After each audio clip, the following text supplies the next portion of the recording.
Welcome to my channel SS academy of physics. আজকের topic হচ্ছে চলো তড়িৎ দশম শ্রেণীর ছাত্রদের অনুরোধে আমি আজকে এই ভিডিওটা এনেছি। তো প্রথমে আমি বলে দিই, আজকে আমাদের আলোচনার বিষয় হচ্ছে স্থির তড়িৎ, তড়িৎ আধান এবং কুলম্বের সূত্র। এটা যে ইন্ট্রোডাকশন সিলেবাসে আমাদের এটা আছে, আমাদের এটা পড়তে হবে।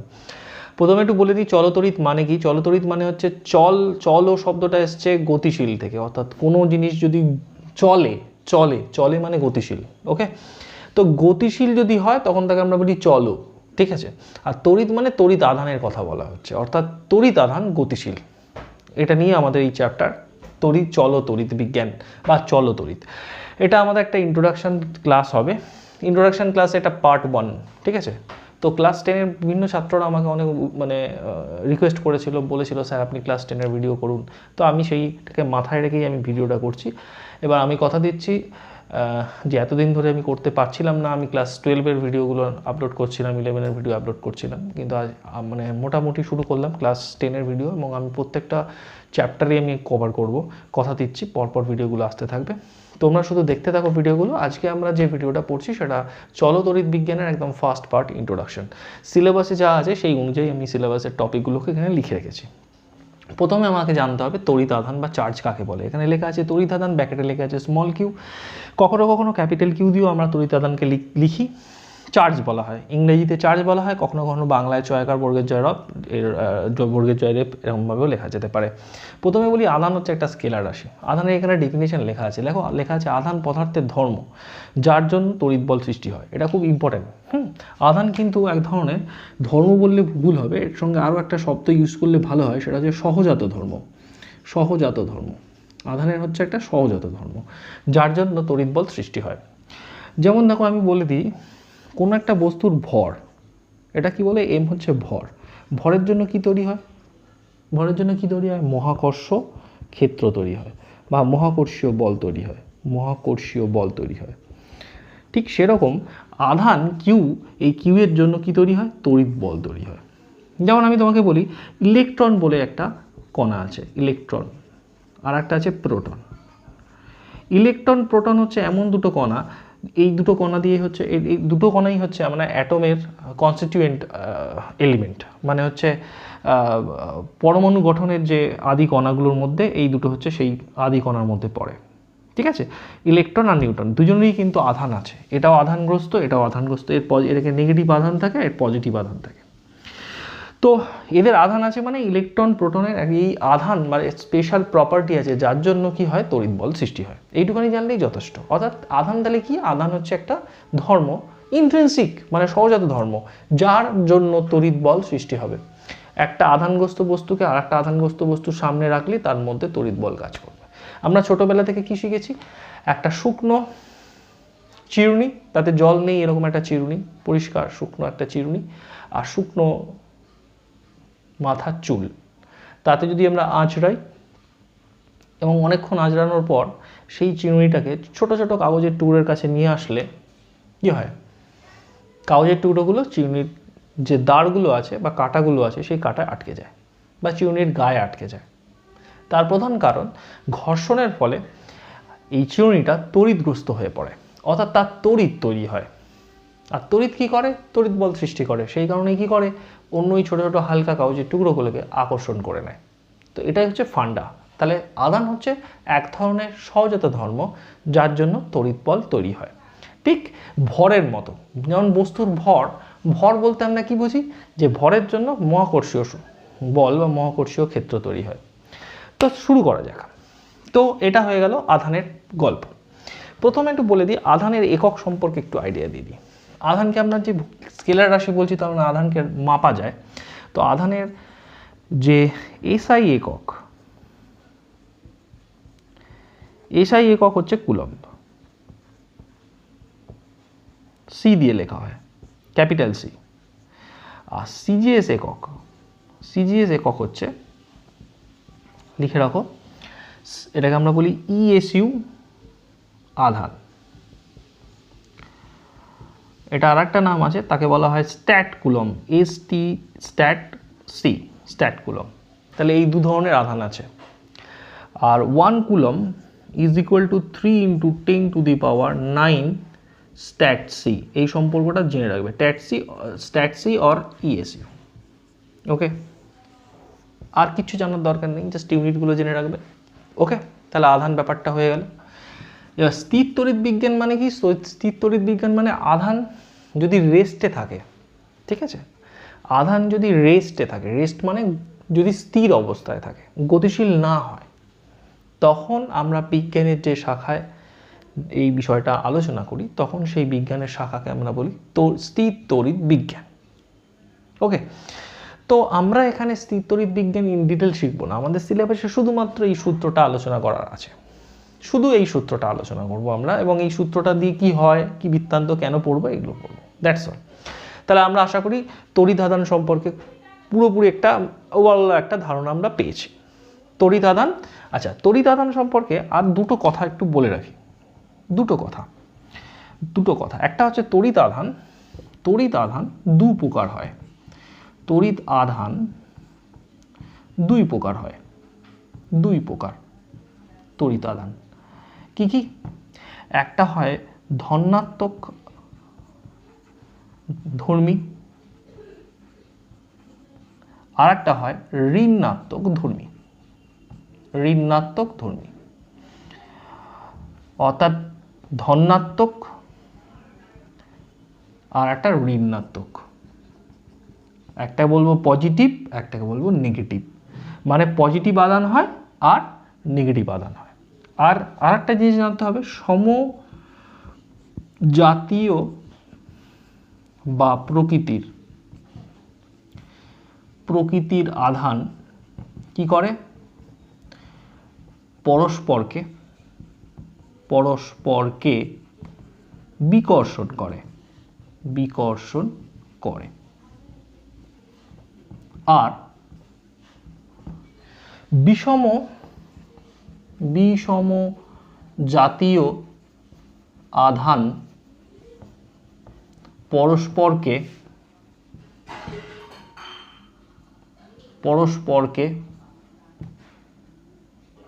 কি করে? আকর্ষণ করে। এই কটা জিনিস মাথায় রাখতে হবে, আকর্ষণ করে। অর্থাৎ এটার মানে কি? এটার মানে হচ্ছে পজিটিভ আধান আছে আর একটা পজিটিভ আধান আছে, দুটো সমজাতীয় আধান, একই ধরনের আধান, তাহলে এদের মধ্যে একটা বিকর্ষণ বল কাজ করবে। মানে এ একে বিকর্ষণ করবে, এও একে বিকর্ষণ করবে, এ এদিকে ঠেলবে, এ একে এদিকে ঠেলবে, মানে এটা বিকর্ষণ করবে, ঠিক আছে। আর যদি একটা নেগেটিভ চার্জ থাকে আর একটা নেগেটিভ চার্জ থাকে, কি করবে? একই ব্যাপার, এ এদিকে ঠেলবে, এ এদিকে ঠেলবে, এখানেও বিকর্ষণ হবে। সেটাই আমি এখানে লিখেছি যে সমজাতীয় বা প্রকৃতির আধান পরস্পরকে বিকর্ষণ করে। কিন্তু বিষম মানে হচ্ছে দুটো আলাদা আলাদা, একটা পজিটিভ আর একটা নেগেটিভ, বা একটা নেগেটিভ একটা পজিটিভ, এরকম যদি হয় তাহলে তাদের মধ্যে আকর্ষণ বল কাজ করে, মানে দুটো চার্জ একে অপরের কাছে এগিয়ে আসবে। ওকে, তখন আকর্ষণ কাজ করবে, বোঝা গেল? আচ্ছা, আর একটা কথা বলি, ঘর্ষণের স্থির তড়িৎ তৈরি হয় কেন? মানে জাস্ট পয়েন্টগুলো মাথায় রাখবে। ঘর্ষণের স্থির তড়িৎ তৈরি হয় কেন? কারণ ঘর্ষণ করলে দুটো বস্তুকে যদি ঘষা হয়, তখন দুটো বস্তুর মধ্যে ইলেকট্রন স্থানান্তর করে, একটা বস্তু থেকে আর একটা বস্তুতে ইলেকট্রন চলে যায়। ইলেকট্রন নিজে নেগেটিভলি চার্জড, মানে ঋণাত্মক তড়িৎগ্রস্ত। এবার যখন একটা বস্তু থেকে ইলেকট্রন আর একটা বস্তুতে চলে যায়, তখন একটা বস্তুতে ইলেকট্রনের সংখ্যা কমে, আর একটা বস্তুতে ইলেকট্রনের সংখ্যা বাড়ে। যেখানে ইলেকট্রনের সংখ্যা কমে সেটা ধনাত্মক তড়িৎগ্রস্ত হয়, আর যেখানে ইলেকট্রন সংখ্যা বাড়ে সেটা ঋণাত্মক তড়িৎগ্রস্ত হয়। ফলে তাদের মধ্যে তারা আহিত হয়ে যায় এবং তাদের মধ্যে আকর্ষণ বল কাজ করে। এটাই হচ্ছে ঘর্ষণের ফলে তড়িৎ সৃষ্টি হওয়ার বিবরণ বা ব্যাখ্যা, কারণ। তো মোটামুটি আমরা শিখলাম এই দুটো যে জিনিস পয়েন্ট লিখলাম, এই দুটো জিনিসকেই আমরা বলি স্থির তড়িতের মূলনীতি। কি বলি? এই দুটো জিনিসকে, যে দুটো জিনিস এখানে শিখলাম, এই দুটো জিনিসকে আমরা বলি স্থির তড়িৎ বিজ্ঞানের বা স্থির তড়িতের মূলনীতি। ওকে, এবার আমরা তাহলে মোটামুটি হয়ে গেল। তাহলে আজকে আমাদের যে ক্লাস, এই ক্লাসের 50% হলো। এবার বাকি 50% আমরা করবো, সেটা হচ্ছে কুলম্বের সূত্র। দেখা যাক, কুলম্বের সূত্র খুব ইন্টারেস্টিং। কুলম্বের সূত্র প্রথমত জেনে রাখবে তড়িৎ বলের সঙ্গে সম্পর্কযুক্ত। অর্থাৎ আমরা এক্ষুনি শিখলাম একটি আধান আরেকটি আধানকে আধানগ্রস্ত কণা বা আধানকে কি করে, আকর্ষণ বা বিকর্ষণ করে। এই আকর্ষণ বিকর্ষণ দুটোই কিন্তু বল, ফোর্স। বল মানে কি, বল প্রযুক্ত হয়। আমি বলছি, উদাহরণ দিচ্ছি। ধরো আমি উদাহরণ হিসাবে ধরে নিলাম আমার কাছে এখানে একটা আধান আছে। আচ্ছা, হেডিং দিই কুলম্বের সূত্র। তো কুলম্বের সূত্রের বেসিক আইডিয়া কুলম্বস ল বলবো। তো এখানে একটা আধান ধরলাম, এটা যে পজিটিভ আধান, আর একটা আধান ধরলাম এখানে একটা নেগেটিভ আধান। এই আধানটাকে আমরা ধরলাম Q1, এটা পজিটিভ আধান, এটা Q প্লাস Q2। এবার এই দুটোর মধ্যে কি হবে, এদের মধ্যে ডিস্টেন্স, আর হচ্ছে ডিস্টেন্স মানে দূরত্ব, তাহলে এদের মধ্যে একটা বিকর্ষণ বল কাজ করবে, তাই না? বিকর্ষণ বল মানে কি, Q2 Q1 এর ওপর একটা ফোর্স বল প্রয়োগ করবে, একইভাবে Q1 Q2 এর ওপর একটা বল প্রয়োগ করবে, এবং এই দুটো বল কিন্তু সমান হবে, ঠিক আছে, বিপরীতমুখী এবং সমান হবে। Q1 এর ওপর Q2 দ্বারা প্রযুক্ত বল এবং Q2 এর ওপর Q1 দ্বারা প্রযুক্ত বল দুটোই কিন্তু F হবে, কিন্তু অপোজিটলি ডিরেক্টেড মানে বিপরীতমুখী হবে।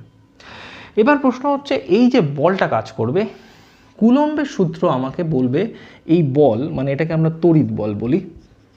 তড়িৎ বল আকর্ষণ হতে পারে, বিকর্ষণ হতে পারে। আমি যে এখানে উদাহরণ নিয়েছি সেই উদাহরণটাতে এখানে কিন্তু বিকর্ষণ বল, এটা কত হাউ মাচ, এই হচ্ছে কোশ্চেন। মানে এই বলটা যে কাজ করছে তড়িৎ বল, সেই তড়িৎ বলের ভ্যালু বা মান কত হবে সেটা কী করে নির্ণয় করব। এই নির্ণয় করার ক্ষেত্রে কুলম্বের সূত্র কাজে লাগে। তো এই বিজ্ঞানী কুলম্ব তিনি এমন একটা সূত্র দেন যে সূত্রের সাহায্যে আমরা তড়িৎ বল নির্ণয় করতে পারি। 1 নম্বর যেটা সূত্র তিনি বললেন যে এই যে F বল, তড়িৎ বল, এটা Q1 এই আধানটার সঙ্গে সমানুপাতিক হবে, ঠিক আছে, এই আধানটার সঙ্গে সমানুপাতিক হবে। মানে কি, এই আধানটাকে যদি তুমি বাড়াও, মানে এটাকে ধরো দ্বিগুণ করলাম, তাহলে এই ফোর্সটা, এই বলটা দ্বিগুণ হয়ে যাবে। এই আধানকে যদি 3 গুণ করো, তাহলে এই বলটা 3 গুণ হয়ে যাবে। এই আধানকে যদি 4 গুণ করো, এই বলটা 4 গুণ হয়ে যাবে। এই আধানকে যদি অর্ধেক করো, তাহলে এই বলটা অর্ধেক হয়ে যাবে। ওকে, অর্থাৎ এদের মধ্যে সম্পর্ক হচ্ছে সমানুপাতিক। আধান বাড়লে বল বাড়বে। কিভাবে বাড়বে? সমানুপাতিক হারে বাড়বে। দ্বিতীয় যে কথাটা বললেন তিনি, F প্রপোর্শনাল টু বললেন Q1 Q2, অর্থাৎ এই বলটা আবার Q2 এর সঙ্গেও ডাইরেক্টলি প্রপোর্শনাল হবে। মানে Q2কে যদি বাড়ানো হয়, Fও বাড়বে, সমানুপাতিক হারে বৃদ্ধি পাবে। আর 3 নম্বর যে কথাটা বললেন, তিনি বললেন এই তড়িৎ বল, এদের মধ্যবর্তী যে দূরত্ব R, এই R এর ব্যস্তানুপাতিক মানে R এর বর্গের ব্যস্তানুপাতিক হবে। এই 3টে অবজারভেশন তিনি বা পর্যবেক্ষণ দ্বারা যে মানে তত্ত্ব, সেই তত্ত্ব তিনি কুলম্ব কিন্তু আমাদের জানান। এবার দেখো ভালো করে, তোমরা এটা পড়েছো, তোমরা ক্লাস অঙ্কে ম্যাথসে পড়েছো। ম্যাথে কি পড়েছো যে x proportional to a, x proportional to b, x proportional to c যদি হয়, তাহলে x proportional to a b c হয়। এটা যৌগভেদের নিয়ম, তাই না? যৌগভেদের নিয়ম। তো সেক্ষেত্রে আমি F Q1 এর সঙ্গে প্রপোর্শনাল, F Q2 এর সঙ্গে প্রপোর্শনাল, F R এর বর্গের সঙ্গে ব্যস্তানুপাতিক আর কি, প্রপোর্শনাল 1/r² এর সঙ্গে প্রপোর্শনাল। তাহলে এই 3টেকে যদি একযোগে লিখি, তাহলে এটাকে লেখা যেতে পারে proportional to Q1 Q2/r²। Clear? পরিষ্কার? এবার আমরা কি করব, এখান থেকে যে লাইনটা পাবো সেটা হচ্ছে যে এই প্রপোর্শনাল সাইনটা, যেটা এটাকে বলা হয় সমানুপাতিক চিহ্ন, এই সমানুপাতিক চিহ্নটাকে যদি আমরা তুলে নিয়ে যদি সমান চিহ্ন বসাই, তাহলে কি হয়, একটা সমানুপাতিক ধ্রুবক আসে। তাহলে F ইকুয়াল টু, এখানে সমানুপাতিক ধ্রুবকটাকে কে ধরে নাও, Q1 Q2/r²। এই হচ্ছে ফর্মুলা। এই কেটাকে আমরা বলবো সমানুপাতিক ধ্রুবক।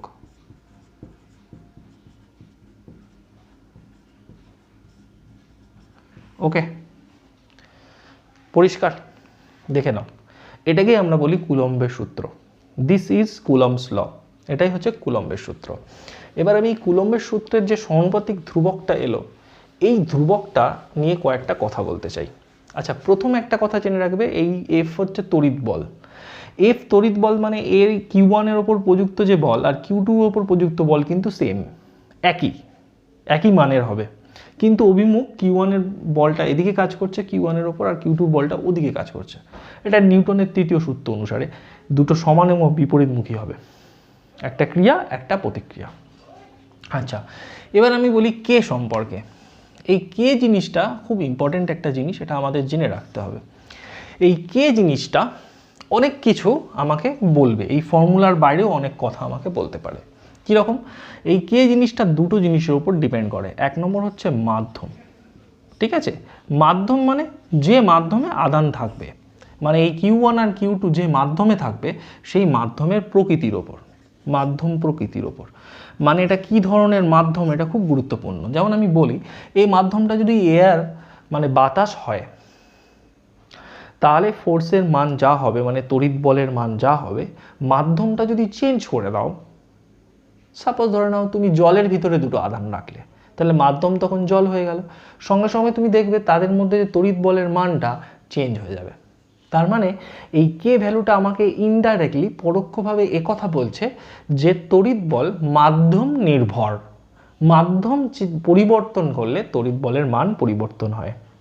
ওকে, তো কে মাধ্যমের প্রকৃতির উপর নির্ভর করে। দু নম্বর হচ্ছে মাধ্যমের কে একক পদ্ধতির উপর নির্ভর করে। একক পদ্ধতি সেটা আবার কি? আরে এসআই সিস্টেম না সিজিএস সিস্টেম? ওকে, এসআই পদ্ধতিতে তুমি হিসাব করছো না সিজিএস সিস্টেমে হিসাব করছো, তাহলে এর ওপর কিন্তু ডিপেন্ড করে। ক্লিয়ার? তাহলে কে এর ভ্যালু কার কার ওপর ডিপেন্ড করে? মাধ্যমের প্রকৃতি, অর্থাৎ যে মাধ্যমে কিউ ওয়ান এবং কিউ টু দুটি আধান আছে। সেকেন্ড, ইউনিট সিস্টেম বা একক পদ্ধতির উপর নির্ভর করে, সেটা এসআই পদ্ধতিতে গণনা করা হচ্ছে না সিজিএস পদ্ধতিতে গণনা করা হচ্ছে। ক্লিয়ার? তাহলে এটাকে আমরা কুলম্বের সূত্র বলবো। এবার আমি এর পাশাপাশি একটা জিনিস বলছি, যদি আমি ধরে নিই যে মাধ্যম হিসাবে যদি আমি ধরি যে আমি শূন্য মাধ্যমে রেখেছি, মাধ্যম যদি শূন্য মাধ্যম হয় অথবা বাতাস হয়, বাতাস মানে বায়বীয় মাধ্যম, তখন সেক্ষেত্রে এবং যদি আমি ইউনিট সিস্টেম মানে হচ্ছে একক পদ্ধতিটাকে যদি আমি এসআই সিস্টেম ধরি, তাহলে তুমি মনে রাখবে এই কে এর ভ্যালু হবে 1/4 এপসাইলন নট। বাপরে বাপ, কি লিখলাম! 4 এপসাইলন নট। কিচ্ছু ভয় পাওয়ার দরকার নেই, এটা জাস্ট আমি লিখলাম। তোমরা যদি ব্যাপারটা বোঝার দরকার নেই, তোমরা মনে রাখতে পারলে ভালো, না মনে রাখতে পারলে আরও ভালো। এটার ভ্যালু শুধু মনে রাখবে, এটার ভ্যালু হবে এটা। ওকে, 9 × 10⁹ কি বললাম? যদি মাধ্যম শূন্য মাধ্যম হয় আর ইউনিট সিস্টেমটা যদি এসআই পদ্ধতি আমরা ফলো করি, তাহলে কে এর ভ্যালুটা হবে 9 × 10⁹। তাহলে সেক্ষেত্রে কুলম্বের সূত্রকে আমরা কিভাবে লিখব? কুলম্বের সূত্র লিখব এভাবে, দেখে নাও। কুলম্বের সূত্র ইজ ইকুয়াল টু কি লিখব? কুলম্বের সূত্র ইজ ইকুয়াল টু কি লিখব?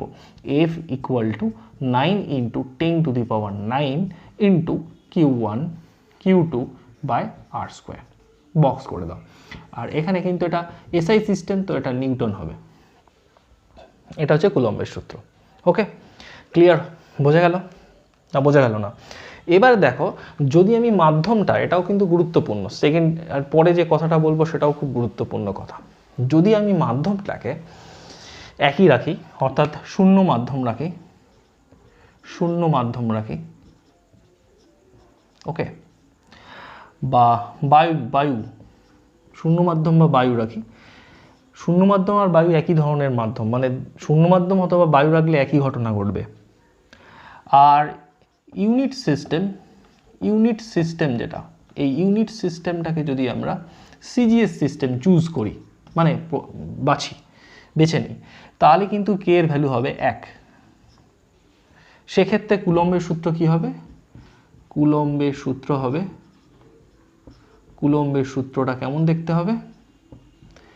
F = কে এর ভ্যালু 1 হয়ে যাচ্ছে, তা কে এর ভ্যালু যদি 1 হয়ে যায়, এটা হয়ে যাবে simply Q1 Q2 by R²। Box. Clear? এই হচ্ছে কুলম্বের সূত্র। It is all about Coulomb's ল।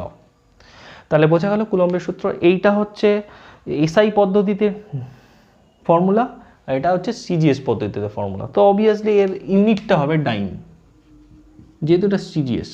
ওকে, এবার একটা অঙ্ক করা যাক। কুলম্ব সূত্রের উপর একটা অঙ্ক করলে ক্লিয়ার হয়ে যাবে। অঙ্ক করা যাক, ঠিক আছে? খুব সিম্পল একটা অঙ্ক নেব। আমি সবই মুছে দিলাম, কিন্তু আমি দুটো ফর্মুলাকে মুছলাম না। দুটো ফর্মুলা হচ্ছে কুলম্বের সূত্রের ফর্মুলা, দুটো কেস জেনে রাখবে, একটা এসআই পদ্ধতিতে, একটা সিজিএস পদ্ধতিতে, আর মাধ্যমটা শূন্য মাধ্যম। এবার দেখো কোশ্চেন, একটা কোশ্চেন সলভ করি। ধরো দুটি আধান, কোশ্চেনটা টুকে নাও, দুটি আধান প্লাস 20 ESU এবং প্লাস 15 ESU পরস্পর থেকে 10 সেন্টিমিটার দূরে আছে। ওকে, তাদের মধ্যে তড়িৎ বিকর্ষণ বল কত হবে? বিকর্ষণ বল কত? That is the question. এটা হচ্ছে প্রশ্নটা। তো পরিষ্কার দেখতে পাচ্ছি, দেখো অঙ্কটা করার সময় কিন্তু খেয়াল রাখবে যে আমি অঙ্কটা সিজিএস পদ্ধতিতে করব না এসআই পদ্ধতিতে করব। এখানে দেখো এটা ইএসইউ আছে, এখানে ইএসইউ আছে এবং এখানে সেন্টিমিটার আছে। তো অবভিয়াসলি আমরা এটাকে সিজিএস পদ্ধতিতে করতে পারি। সিজিএস পদ্ধতি মানে এই ফর্মুলাটা, এটা নয় কিন্তু, এই ফর্মুলাটা। এবং এখানে মাধ্যম কিছু বলা নেই। মাধ্যম যদি কিছু বলা না থাকে তা আমরা এটাকে শূন্য মাধ্যম ধরে নিতে পারি। মনে থাকবে, মাধ্যম যদি উল্লেখ করা না থাকে তাহলে আমরা শূন্য মাধ্যম ধরে এগোবো। তাহলে এখানে এফ ইজ ইকুয়াল টু কী হবে? এখানে বসবে হচ্ছে Q1 Q2 by R square. এবার এখানে Q1 এর ভ্যালু হচ্ছে 20 ESU প্লাস Q2 এর ভ্যালু হচ্ছে 15 ESU প্লাস, যদিও প্লাস না লিখলেও চলে, আর ইজ ইকুয়াল টু 10 সেন্টিমিটার বসিয়ে দাও এখানে। তাহলে এটা 20 ইন্টু 15 ডিভাইডেড বাই 10 তার স্কোয়ার কত আসবে? 3 ডাইন, তাই না? 3 ডাইন হবে। ওকে, 3 ডাইন। তাহলে আনসার কী হবে? 3 ডাইন। মানে এই দুটো যে আধান আছে সেই আধানের মধ্যে যে বলটা কাজ করছে সেই বলটা হবে 3 ডাইন। সেই বলটা কত হবে? 3 ডাইন হবে। তাহলে এই হচ্ছে মোটামুটি এই চ্যাপ্টারটা, মোটামুটি আজকে যে টপিক সেই টপিক আমরা কভার করলাম। আমরা পরের চ্যাপ্টার, এবারে পার্ট 2তে আমরা করবো সেটা হচ্ছে তড়িৎ বিভব কাকে বলে আর বিভব পার্থক্য। এই দুটো জিনিস আমি পরের ভিডিওতে আমরা শিখবো, বিভব পার্থক্য।